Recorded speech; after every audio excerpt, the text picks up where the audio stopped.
For 32 years, the clearest surviving image from Britain's most famous UFO case existed inside a book in the garage of a retired Royal Air Force press officer. The photograph shows a dark, diamond-shaped form suspended above the Scottish landscape. Farther away, a jet identified by the Ministry of Defence as a Harrier appears in the same frame. The image is sharp enough to suggest structure, yet distant enough to conceal scale. It looks less like a smear of light than an object deliberately placed in the sky, and no one can prove what it is. The photograph is genuine. The military investigated it.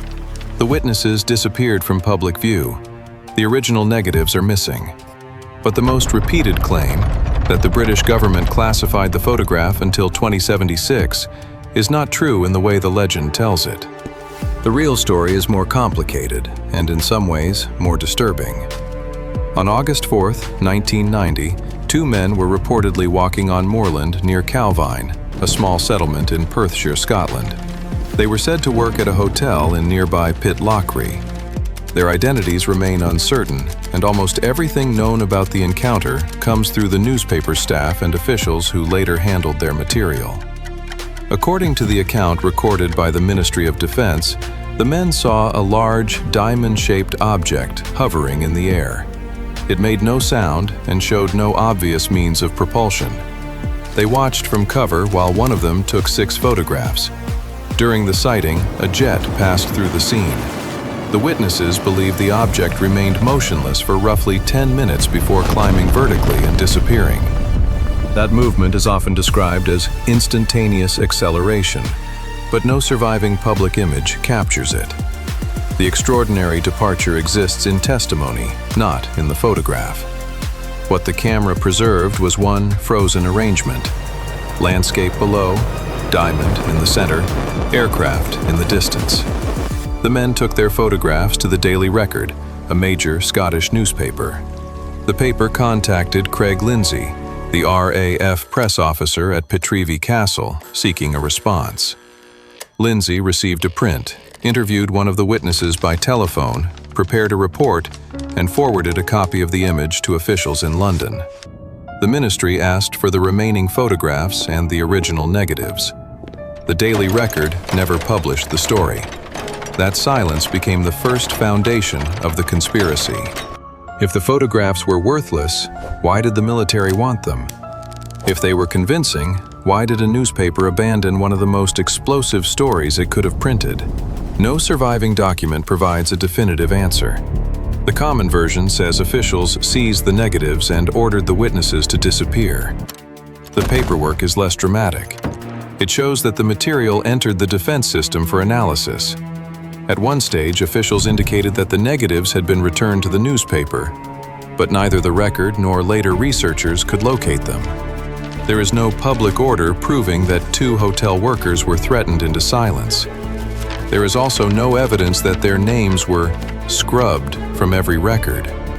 A name, Kevin Russell, appears on the back of the surviving print. Researchers eventually found a man with that name who had worked as a kitchen porter in Pitlochry in 1990. He denied any knowledge of the sighting and could not explain the inscription. Other proposed identities have also failed to produce the 2 original witnesses. They may have wanted privacy. They may have feared ridicule. They may have staged the image and avoided scrutiny. Or they may have had a private encounter with officials that convinced them never to speak. The archive cannot decide between those possibilities. Inside government, however, the photograph received serious attention. The ministry's files show that defense analysts examined the images and prepared lines for responding to the press. Their language was cautious. They reached no definite conclusion about the large diamond-shaped form. They were confident that the smaller aircraft was a Harrier. But there was a problem. The ministry could find no record of Harriers operating at the reported location and time. It also recorded no other reports of unusual aerial activity from the area that evening. That absence can be read in opposite ways. Skeptics see evidence that the witness's account was unreliable or staged. Believers see evidence that the flight itself was sensitive enough to be concealed. The documents do not resolve the contradiction. A task sheet connected to the case stated that the sensitivity of the material required very special handling. That phrase has fueled decades of speculation, but intelligence organizations use special handling for many reasons.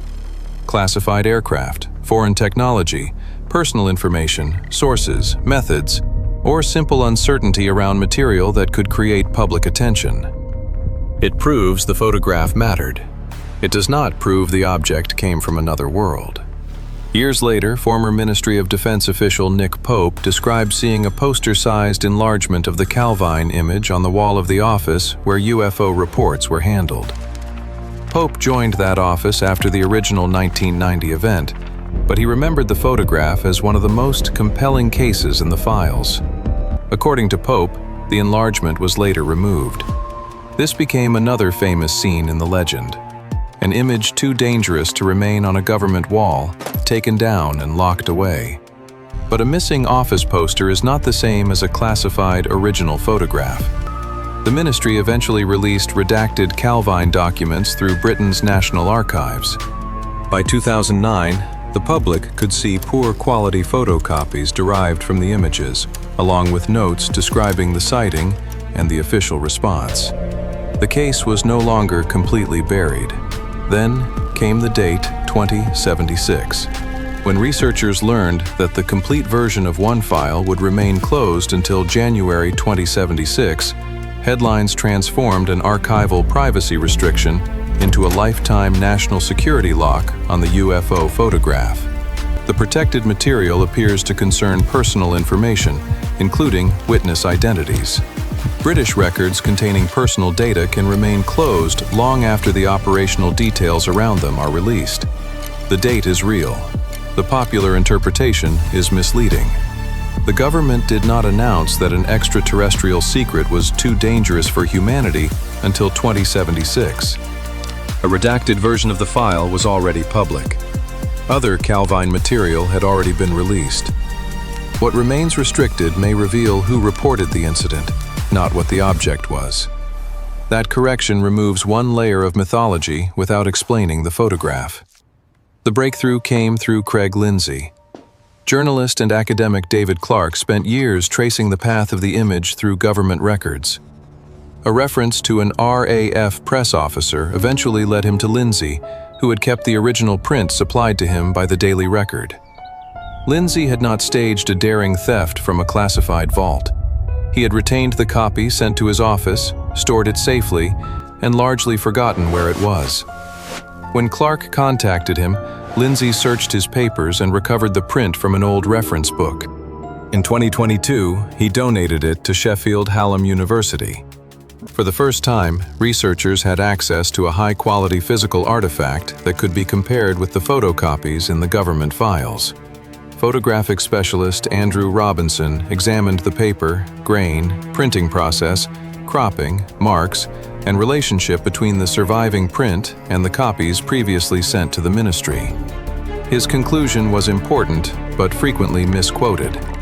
The Lindsay print is authentic. It dates consistently with the period. The pattern of the image matches the copies found in the government record.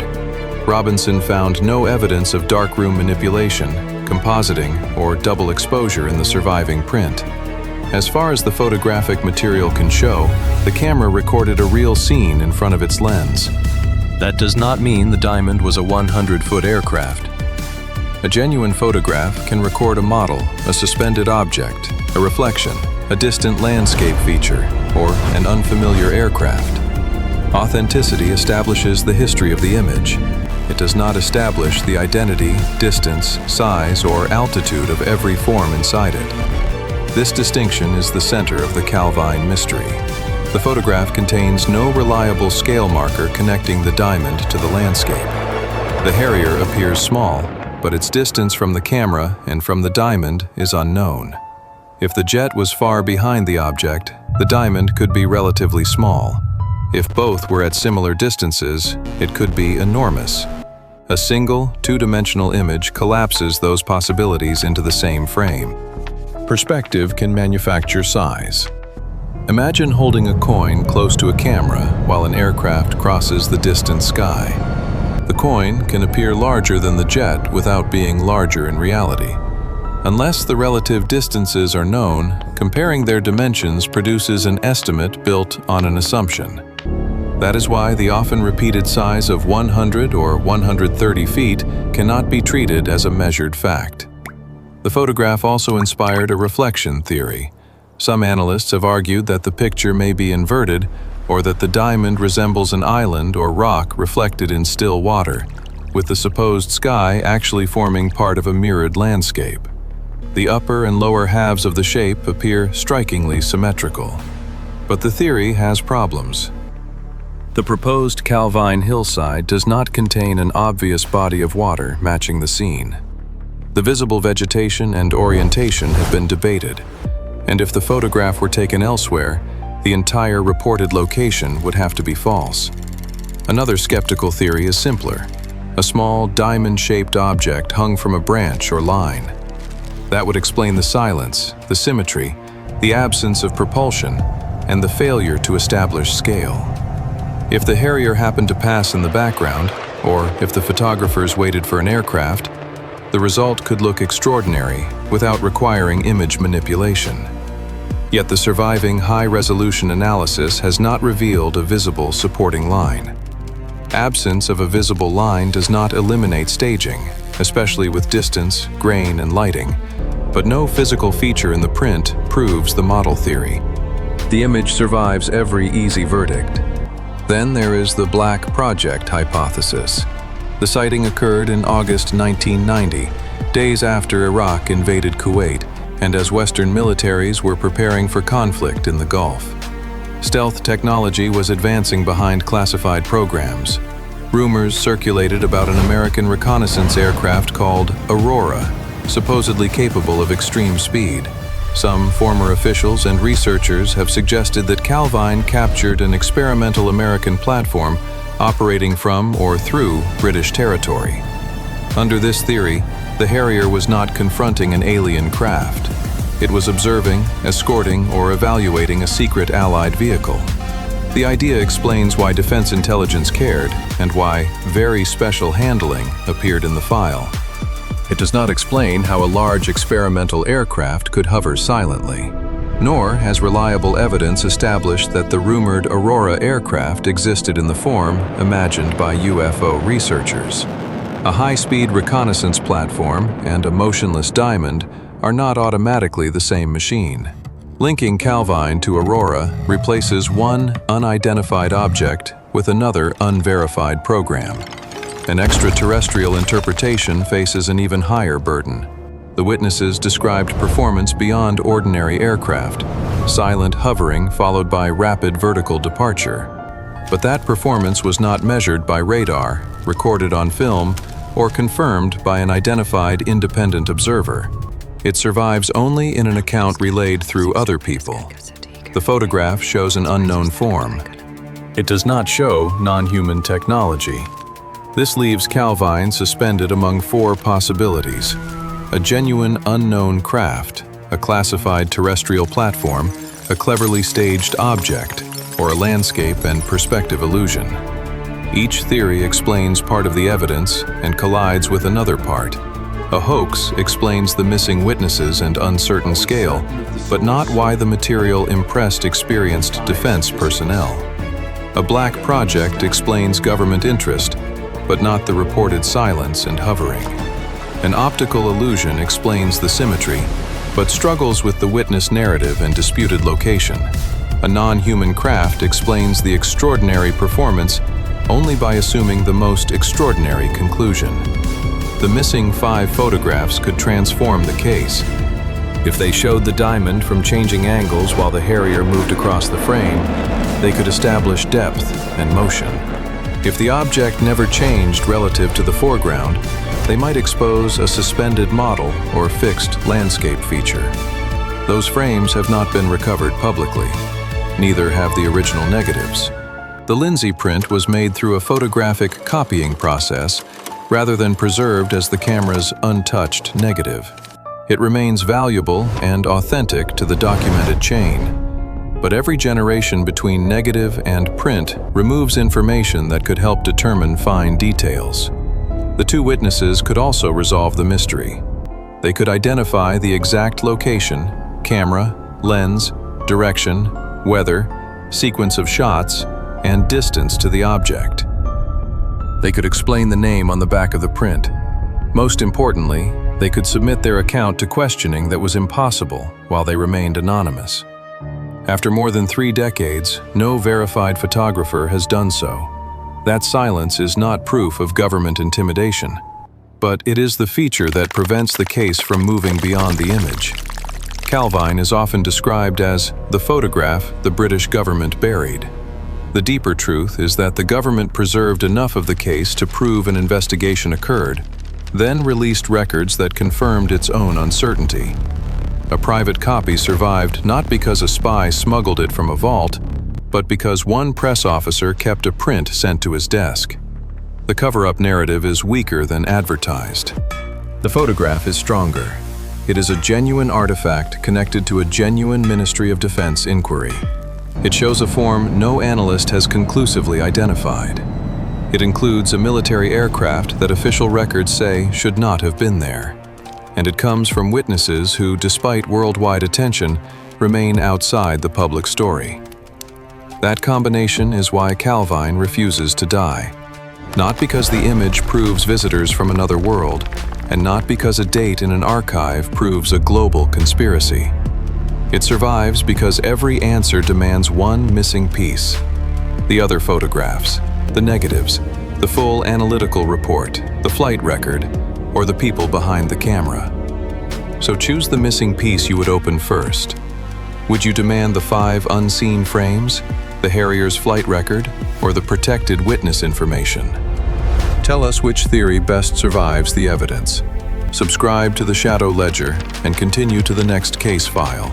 Because a photograph can freeze 1 second forever, but the ledger records everything that vanished around it.